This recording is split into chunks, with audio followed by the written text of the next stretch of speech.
Guys, this is your last session for the year. We're doing section 9.5 slope today. Now, slope is simply the steepness of a line, okay? Slope is a ratio. It is the ratio of rise over run. And you will hear me if you were in the classroom, I always say rise over run, rise over run. What do I mean by rise? Rise is the vertical change. So if I'm looking at my graph, vertical change means how far am I going up on my coordinate plane. That is what the rise is. So I would be counting the difference between my y values. And then the run is the horizontal change. So it is going from side to side here between my x values. So rise over run is the ratio, change in y over change in x. Okay? Here's the thing. The abbreviation we use for slope is a lowercase m. Okay? And you're going to want to get really comfortable with that because next year in algebra you will be using that a lot. Okay, so now there's two ways we can find slope. First one is by simply looking at a graph that is already drawn and we can count up the change in y's and x. Or the second way is using our coordinates, okay? This, we don't actually have to graph or anything. We can simply look at our coordinates. This y2 means this is the second value of my coordinate. Okay, so I have two coordinates. I'm going to say this one's y1 and this one's y2.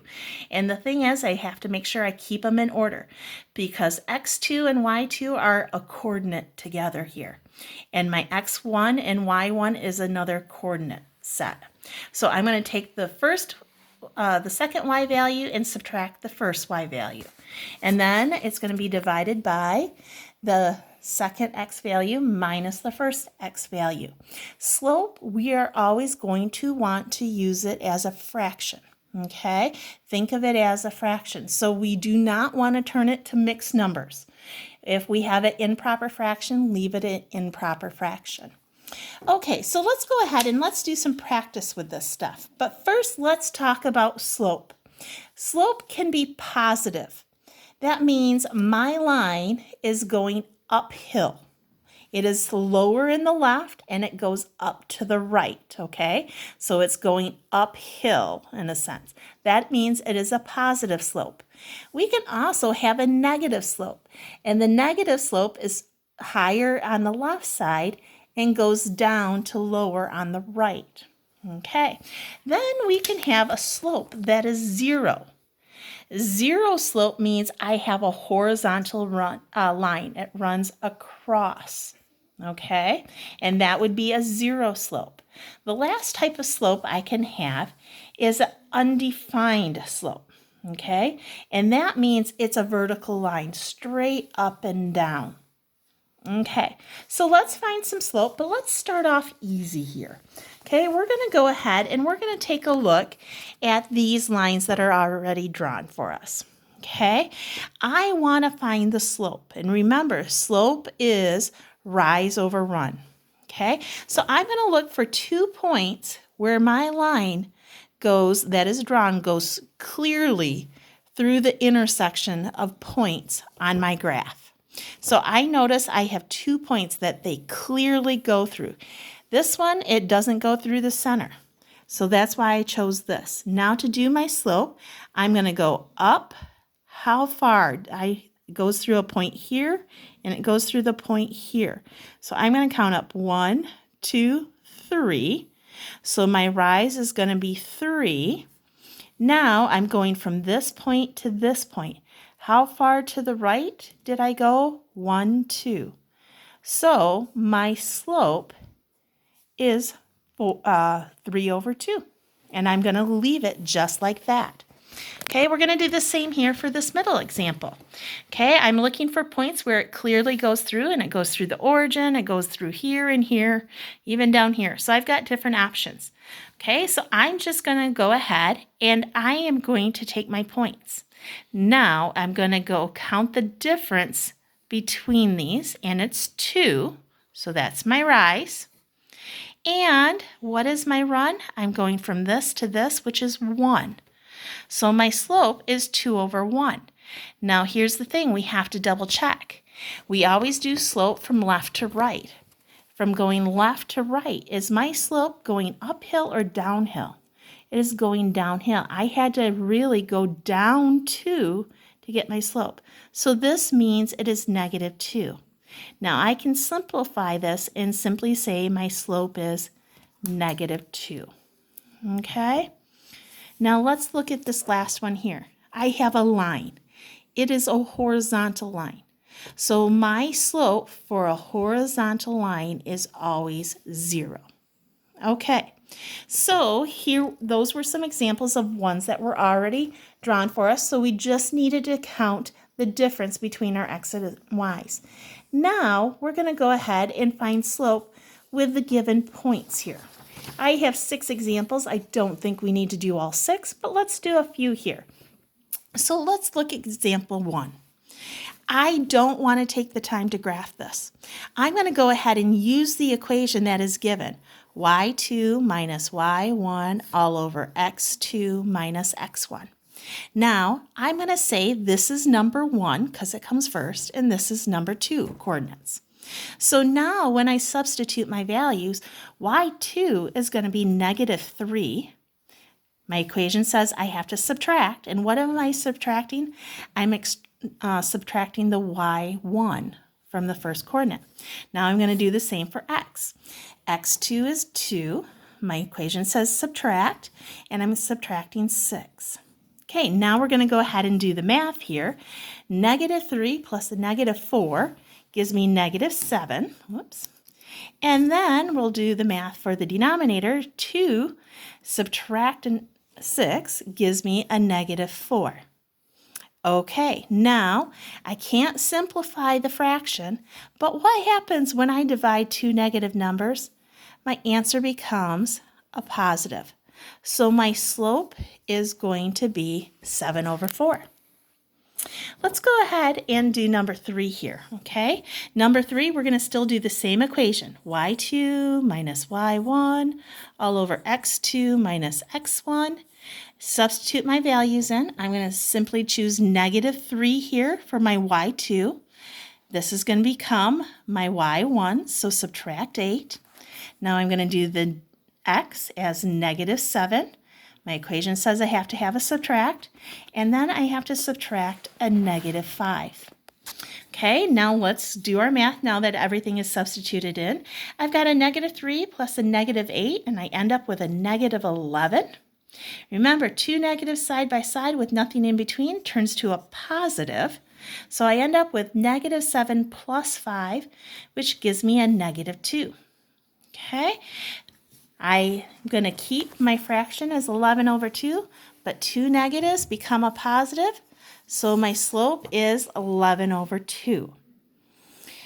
Okay, so let's go ahead and let's choose, let's do number 4 here. Okay, number 4, we're going to do the same equation here, y2 minus y1 all over x2 minus x1. Are you getting that this equation is very important? Okay, this slope equation you're going to want to have memorized. You will use this all through your high school career in the years to come. So now we're going to substitute our values in. Here I've got 6 for y2. I'm going to subtract my negative 2. And then for x, I've got 5. For my first one, subtract that. And I end up with 6 plus 2, which gives me 8. 5 minus 5 is 0. Okay, here's the thing. This cannot happen. A number cannot be divided by 0. So this means this is undefined. I actually, if we were to graph these 2 points out, I would see that I would have a vertical line. Okay, so when you end up with a 0 in the denominator, your answer will always be undefined.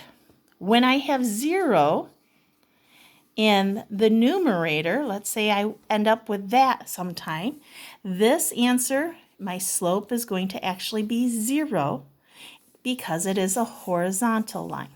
Okay, So go ahead, do the math with this. Be careful. Okay, make sure when you get to zeros to see which one it's going to be. Okay, there's one more thing we're going to talk about today, and that is slope of horizontal and perpendicular lines. Okay, so how about parallel lines here, okay? When you determine whether an object is truly a parallelogram, you need to find the slopes, okay? So you're going to be given some coordinates, 4 coordinates, and they're going to ask you, well, is this a parallelogram? Well, the thing is, remember, every parallelogram has a set of 2 parallel lines, okay? With parallel lines, we will have the same slope, okay? So that is what we're looking for when we are setting up problems here. So here's an example we're going to work with. It says, is the following shape with these vertices, meaning the endpoints of my parallelogram, is this truly a parallelogram?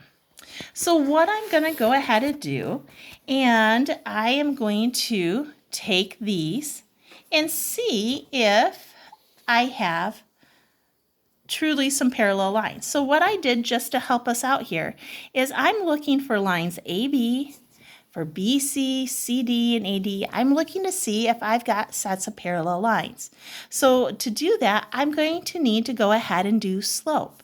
So for AB, okay, I'm going to look at these 2 points, okay, because I'm having a line that runs from A to B. So I'm going to use my slope equation, 8 subtract 3, y2 minus y1, all over x2 minus x1, okay? And I find out that I end up with 5 over 5, which is 1, okay? So now let's go ahead and let's find the slope of BC. Okay, now for BC, it means I have the line that runs through here. I've got y2 subtract y1 all over this subtract 7. And I end up with negative 4 over 3. Okay, now let's go ahead and look at CD now. Okay, CD. Let's find my slope. My slope is negative 1 subtract 4 all over 5 subtract 10. And I end up with negative 5 over negative 5. And I end up with 1. Okay, these are the same. So I have a set of parallels here, lines. Let's see, do I have another set of parallel lines? So let's look at AD now. AD is negative 1, subtract my 3. I have 5, subtract 2. I get negative 1, negative 3, add them together, I get negative 4. 5 minus 2 is 3. So here we go. We found we have one set of parallel lines, and here I have another set of parallel lines. That is what I was looking for. It was 2 sets of parallel lines. So that means these coordinates that I were given is yes, it makes a parallelogram. Okay, so parallelograms need to have 2 sets of parallel lines. Parallel lines will always have the same slope. Okay, you will actually get into perpendicular lines when you get into next year. So today we're just going to tackle parallelograms. If you've got any questions with this, go ahead and text or email me. Have a good day.